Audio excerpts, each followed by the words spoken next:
उन्होंने जो एक बात कही थी, अब देखिए समाज है, आज कोई ऐसा समाज नहीं है जहां पर अलग अलग धड़े नहीं हो, संगठन नहीं हो। तो उन्होंने एक बात कही थी कि तेली समाज के कई धड़े हैं, कई ग्रुप हैं, हम सबको एक होना चाहिए। हमने प्रयास भी किया था। यहाँ पर चित्तौड़ के जो भी यहाँ पर समाज में काम करने वाले पदाधिकारी हैं, कार्यकर्ता हैं, सबसे पहले तो मैं उनको बहुत बधाई देता हूँ और शुभकामनाएं देता हूँ, धन्यवाद ज्ञापित करता हूँ, आभार व्यक्त करता हूँ कि यहाँ पर आपने राजस्थान के कहीं पर भी कर्माबाई जयंती का कार्यक्रम हो चाहे ना हो, लेकिन जब से शुरू किया है यहाँ पर हर बार कार्यक्रम हो रहा है। ये बहुत बड़ी बात है।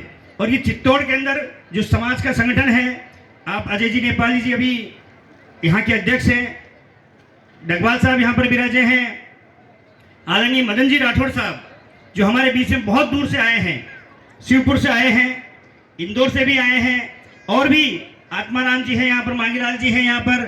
तो ऐसे कई समाज के प्रतिष्ठित और पुराने पदाधिकारी आए हैं। तो एक बहुत बड़ा अवसर है। पर आप सभी को मिलने का जो अवसर दिया है चित्तौड़ के तेली समाज ने, साहू समाज ने, मैं उनका भी पूरा धन्यवाद देता हूँ। लेकिन मैं विश्वास दिलाना चाहता हूँ और निवेदन करना चाहता हूँ कि आज जो समाज के अंदर, जैसा कि मदन जी राठौड़ ने अभी मिलने गए थे, नानक जी राठौड़ हमारे साथ में थे, जयंती लाल जी उस समय नहीं आ पाए थे, उनको भी सूचना दी थी। तो उन्होंने एक ही बात कही है कि ये जो समाज अलग अलग धड़ों में बट रहा है, अलग अलग संगठनों में बढ़ रहा है, और इसके कारण से हमारी ताकत और शक्ति कमजोर हो रही है। क्यों नहीं हम एक हो जाएं? प्रयास किया। अभी नेपाली जी मुझे बता रहे थे कि हमने उन सबको बुलाने की चेष्टा भी की और सूचना भी दी। लेकिन आप जानते हो कि जो पद पर बैठा होता है, वो अध्यक्ष होता है या कोई भी जिम्मेदारी होती है, वो नहीं चाहता कि मैं छोड़ूं, और इसीलिए शायद यहाँ पर ये काम पूरा नहीं हो पाया है। लेकिन इस प्रयास को हम छोड़ेंगे नहीं, करेंगे। राजस्थान में तेली समाज का एक ही संगठन हो, और यदि एक संगठन होता है तो निश्चित तौर पर, जैसे कि एक लकड़ी का बंडल होता है और लकड़ी के बंडल को आप एक साथ तोड़ना चाहते हैं तो नहीं तोड़ सकते हैं। और जब एक लकड़ी के बंडल की अलग अलग लकड़ियां कर दी जाए, आपने सब कहानी पढ़ी होगी, सुनी भी होगी, तो मैं कह रहा हूं कि वो लकड़ियां तोड़ सकते हैं। आज भी समाज की वो स्थिति है। आज हमें व्यक्ति की पहचान नहीं है, काम की पहचान नहीं है, अपनी शक्ति की पहचान नहीं है कि कौन अच्छा काम कर सकता, कौन अच्छा काम नहीं कर सकता, कौन कर रहा है, कौन नहीं कर रहा है। हमें जरूर देखना पड़ेगा। तो आज समाज की शक्ति को बताने के लिए, ताकत को बढ़ाने के लिए और बढ़ाने के लिए हम सबको एक होना पड़ेगा। नहीं होंगे तो आज जिस तरह से मैं निवेदन करना चाहता हूं, मैं भारतीय जनता पार्टी के अंदर हूं, कई ऐसे अपने कार्यकर्ता पधारे हैं, जैसे जयंती लाल जी कांग्रेस में हैं, नानक जी भी हैं, और बीजेपी के अंदर और कांग्रेस के अंदर, सभी पार्टियों के अंदर।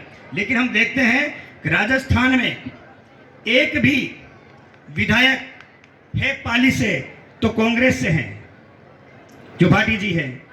बाकी बीजेपी से एक भी टिकट नहीं मिला था। अभी लोकसभा में भी नहीं मिला था, राज्यसभा में मदन जी राठौड़ को यह दायित्व मिला है। लेकिन आज हम छोटे स्तर पे भी, पंचायत स्तर पे प्रधान, चेयरमैन, जिला प्रमुख, विधायक, सांसद तक भी हो सकते हैं। ऐसे कई पुराने वरिष्ठ कार्यकर्ता हैं जो दोनों पार्टियों में लंबे समय से काम कर रहे हैं। लेकिन समाज की ताकत के आधार पर किसी को टिकट मिला हो, यह मैंने नहीं देखा है। यदि मिला है तो वो व्यक्ति उस क्षेत्र में, उस गांव में, उस पार्टी में काम कर रहा है तो उसको टिकट दे दिया है।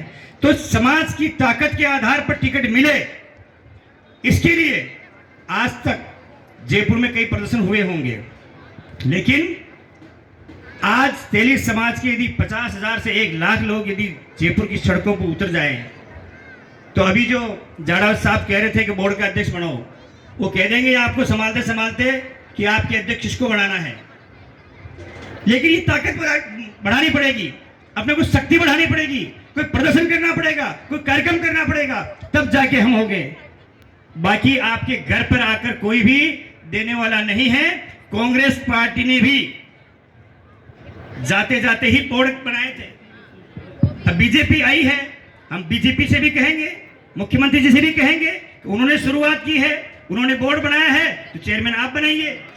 अब आप बनाइए, लेकिन कहने से नहीं बनेंगे, कभी ताकत बढ़ानी पड़ेगी, कोई कार्यक्रम करना पड़ेगा। और मैं सोचता हूं कि जब भी कोई कार्यक्रम होगा तो चित्तौड़ से, तो मुझे विश्वास है कि अधिकतम संख्या के अंदर महिलाएं और पुरुष और कार्यकर्ता अधिकतम पहुंचेंगे। सबसे पहले आप सभी ने जो बातें सब सुनी है, कार्यक्रम खूब लंबा चल रहा है। मैं तो एक और निवेदन करना चाहता हूं, ये जो छात्रावास है राजस्थान के कई जिलों में बैठने की जगह तक नहीं है, लेकिन उस समय जब भाजपा की सरकार थी और सब यहाँ के डगवाल साहब और सब लोग आए थे, और ये सौभाग्य हमें मिला कि चित्तौड़ सर्किट हाउस के अंदर जो सुरेंद्र जी गोयल थे उस समय, और उनसे बातचीत की और दूसरे दिन उनको जयपुर बुलाया था और कहा कि भैया आपके यहाँ पर जो चित्तौड़ के अंदर जो समाज का छात्रावास बनना चाहिए, उस समय जो शुरुआत हुई और बाद में फिर जाड़ावत साहब आ गए तो ये सब इतना बड़ा भवन भी बना के तैयार हो गया है। तो एक छात्रावास बना है। आज महिला शिक्षा की बहुत आवश्यकता है। आज हम देख रहे थे अभी कि जिन बालक बालिकाओं को सम्मानित कर रहे थे, पहले हम देखते थे हमारे समाज के अंदर डॉक्टर नहीं है, इंजीनियर नहीं है, कलेक्टर नहीं है, एसपी नहीं है, लेकिन अब देश में भी और प्रदेश में भी और जिले में भी डॉक्टर इंजीनियर बनने लगे हैं। ये अच्छी शुरुआत है, लेकिन यहाँ पर माताएं बहनें बैठी है। आज तो वैसे ही नवरात्रा शुरू हो गई है और विभिन्न रूपों में आप बैठी हैं यहाँ पर। कोई दुर्गा है तो कोई सरस्वती है तो कोई लक्ष्मी है तो कोई सरस्वती है। तो इस तरह से आप माताओं का रूप है। तो आप सभी को ये मानना चाहिए, सोचना चाहिए कि हमें बच्चे बच्चियों को पढ़ाना चाहिए। और बालिकाएं, आज बालिकाएं बहुत अच्छी संख्या के अंदर पढ़ रही है। अब पहले तो ये स्थिति थी कि बालिकाएं पढ़ती नहीं थी, अब बालिकाएं इतनी पढ़ रही है। मैं देख रहा हूं कि समाज में वापस पढ़े लिखे लड़के भी कम होते जा रहे हैं, ये भी देखने को मिला है। इसलिए कंपटीशन चालू हो गया है, इसलिए बालक और बालिकाएं दोनों पढ़े। कई बड़े बड़े शहर देखे मैंने, उदयपुर जाते हैं वहां पर लड़कियां अच्छी है पढ़ी लिखी, जयपुर जाते हैं, अजमेर जाते हैं, चित्तौड़ में भी होगी, कोटा में भी है, लेकिन लड़के कम पढ़ रहे हैं। ये भी देखिए आप बदलाव कितना आ रहा है। तो हमें पढ़ाई की ओर ध्यान देना चाहिए, अंधेरे से प्रकाश की ओर जाना है, उन्नति की ओर जाना है, विकास की ओर जाना है। तो आपको शिक्षा की तरफ बढ़ना होगा। हम आज देखते हैं मृत्यु भोज करते हैं, बाल विवाह करते हैं, लाखों रुपए इधर से ले आते हैं उधर से ले आते हैं, लेकिन मैंने बहुत कम सुना है कि किसी माता पिता ने अपने बच्चे की पढ़ाई के लिए मकान, दुकान या कोई जमीन जायदाद गिरवी रखी हो या उस पर ऋण लिया हो या इस तरह से उधार लिया हो। ये चीज आपको सोचनी चाहिए कि आप वो कार्यक्रम करेंगे और उसके लिए पैसा लेके आ जाएंगे, लेकिन पढ़ाई के लिए नहीं लाएंगे। तो इसलिए पढ़ाई के लिए भी, एजुकेशन के लिए भी आपको थोड़ा सोचना चाहिए।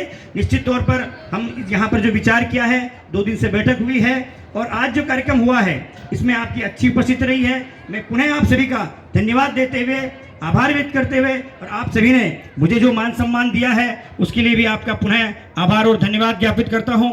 आशा करता हूं कि मां कर्माबाई की जयंती के माध्यम से जो प्रतिभाओं का सम्मान किया गया है, जो विशेष तौर से कई प्रतिभाएं जो समाज में हैं